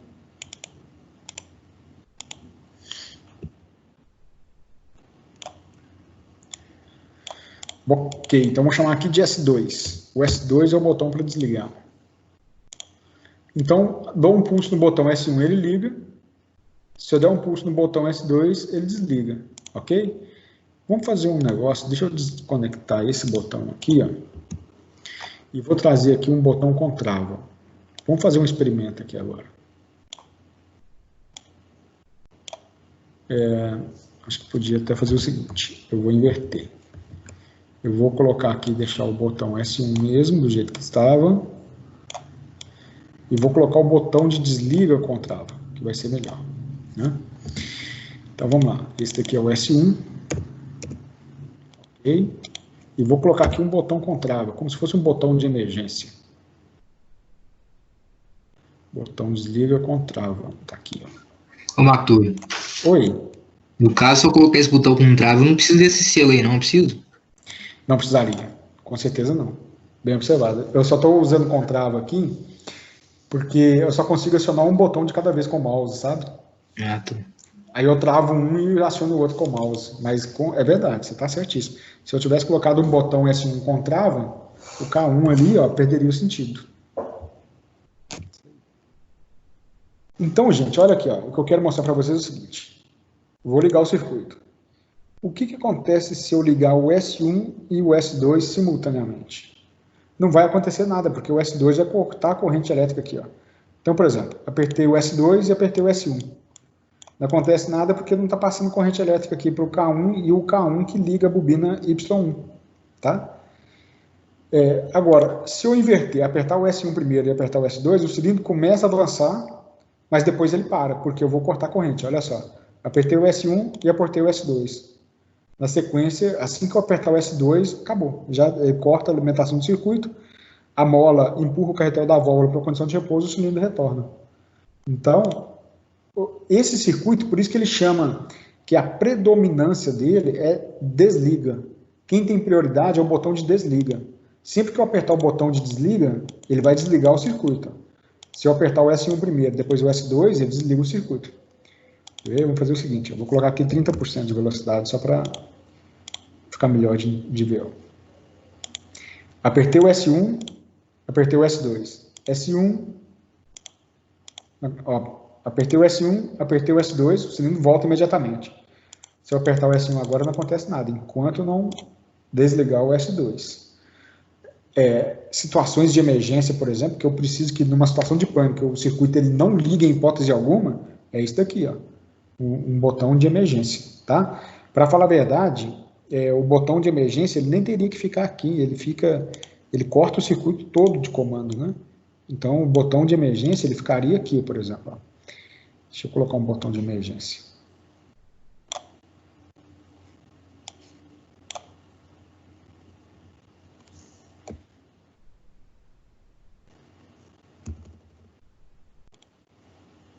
Desconectar essa linha, vou trazer o botão de emergência para cá, ó.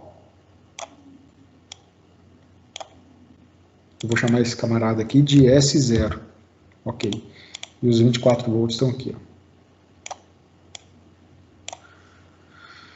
Tem conversa não, o S0 tem prioridade total e ele corta a alimentação do circuito toda, acabou, não ligo mais nada, posso fazer o que eu quiser que eu não ligo mais nada, então o S0 é meu botão de emergência agora, tá bom? Vamos deixar ele quieto ali. O que eu estava falando era o seguinte, esse circuito ele tem uma predominância agora no desliga, né?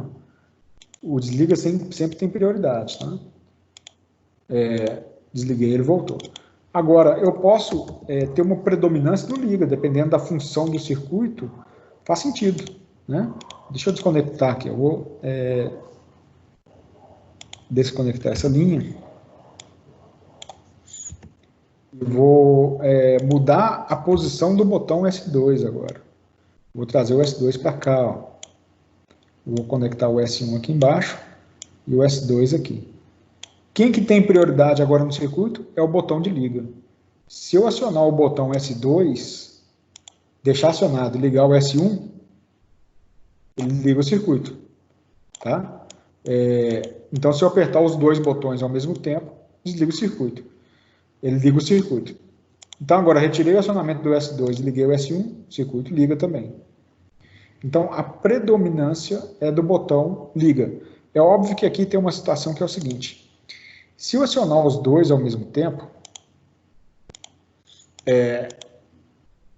o contato de selo do K1 lá só vai funcionar enquanto o S2 estiver desligado. Então, o circuito só está acionado porque eu estou segurando com o mouse aqui, ó, o botão S1. Se eu tirar o dedo do mouse, o que acontece? O circuito desliga.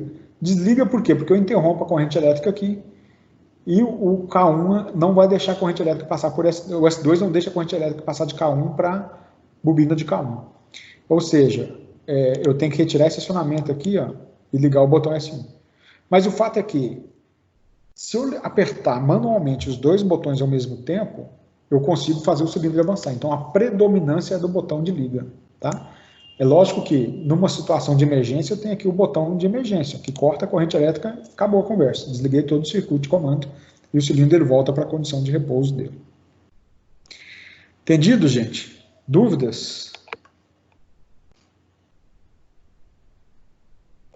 Hoje foi um falatório danado, né? Bom, é isso aí, gente. O que eu queria mostrar do circuito elétrico para vocês, para acionamento de cilindros hidráulicos e pneumáticos, pelo menos o básico é isso daí, tá bom? A gente fez aí várias simulações, talvez uma simulação que precisa de mostrar, que eu estava até na projeção aqui, ó. A gente pode fazer aqui rapidamente antes da gente encerrar a aula propriamente dita, é a substituição do fim de curso pneumático por um elétrico, né? Eu faço um botão para avançar, e eu coloco um fim de curso ali que vai fazer o cilindro retornar, né? Como é que seria isso lá na simulação? Né? Então, lá na simulação seria o seguinte, ó, vamos simular esse e a gente já encerra, que vai ser o seguinte, deixa eu desconectar aqui, mudar o circuito.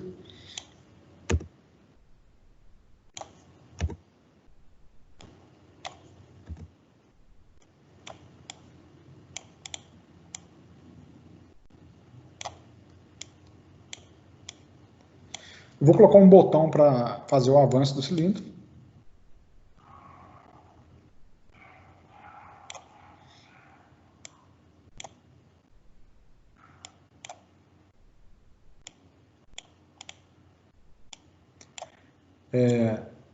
Agora essa válvula, eu vou ter que colocar uma válvula agora que ela não é retorno por mola. Eu vou colocar agora um acionamento elétrico também para retornar a válvula, né?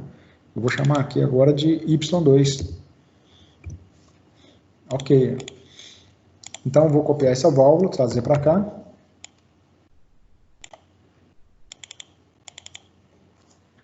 Y2. Ok. E o que eu vou fazer vai ser o seguinte, ó.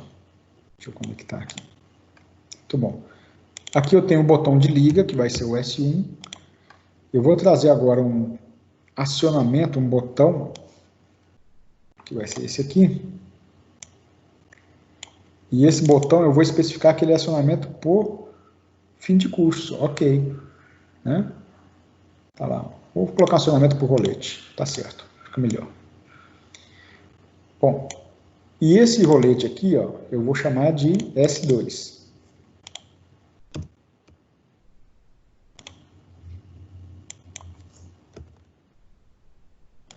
E eu vou posicionar esse rolete lá no final do curso do cilindro, ou seja, eu vou colocar aqui uma medição de fim de curso, acoplada a esse cilindro, e eu vou marcar aqui o S2 lá no final do curso do cilindro. Esse cilindro aqui tem um curso de 50 milímetros. Vou colocar então no final do curso dele 50, para ele acionar o botão S2. Né?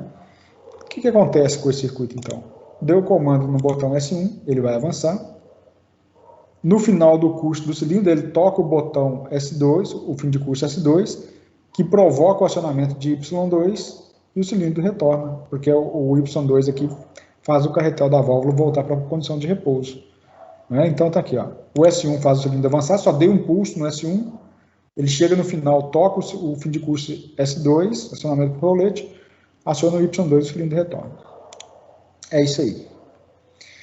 Bom, acho que aqui a gente encerra então a parte de circuitos elétricos aí para acionamento de comandos elétricos para acionamento de circuitos elétricos e circuitos hidráulicos e pneumáticos. Ok, gente? Dúvidas? Algum comentário aí?